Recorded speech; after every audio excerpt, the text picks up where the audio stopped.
Saviez-vous que José Mourinho avait été l'adjoint de son propre père lorsque ce dernier était entraîneur du club portugais de Setúbal? Son fils lui préparait des fiches sur les équipes adverses. Voici la petite histoire.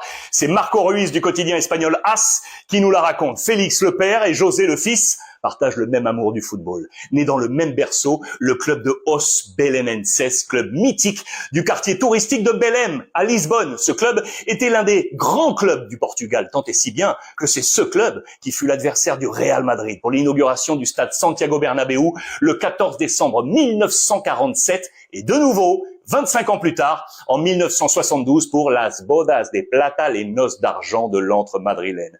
Comme quoi, sans le savoir, la connexion Mourinho-Real Madrid a trouvé racine il y a bien longtemps. Félix était l'un des joueurs vedettes de cette équipe et il était titulaire face au Real pour ses noces d'argent en 72. Dans les années 80, José a lui aussi été joueur. Il fait ses débuts comme professionnel le 7 novembre 1982 avec Belenenses en coupe, une entrée en jeu pour inscrire un triplé d'une victoire 17-0 et qui a notamment été son entraîneur durant ces années? Eh bien, son père, Félix, mais cette carrière a été courte. José Mourinho, lucide, s'est dit qu'il ne pourrait pas faire mieux que la seconde division portugaise. Voilà comment petit à petit il s'est installé aux côtés de son père sur les bancs pour devenir entraîneur. C'est comme ça qu'il a commencé à faire ses fameux comptes rendus sur les futurs adversaires de l'équipe de Félix. En parallèle, José s'est formé, et notamment en se spécialisant dans la méthodologie du sport. C'est durant la saison 85-86 qu'il fait ses débuts sur un banc. Il a 22 ans et est encore joueur.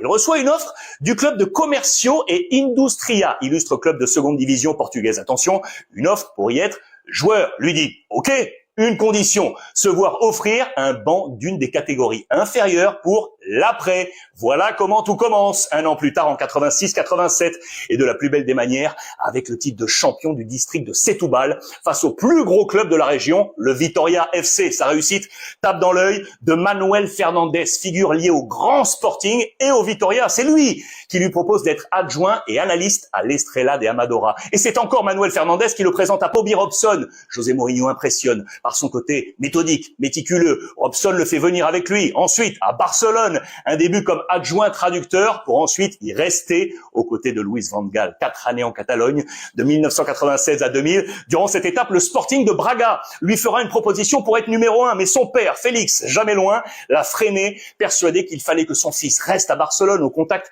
du plus haut niveau européen pour apprendre encore et que le moment viendrait.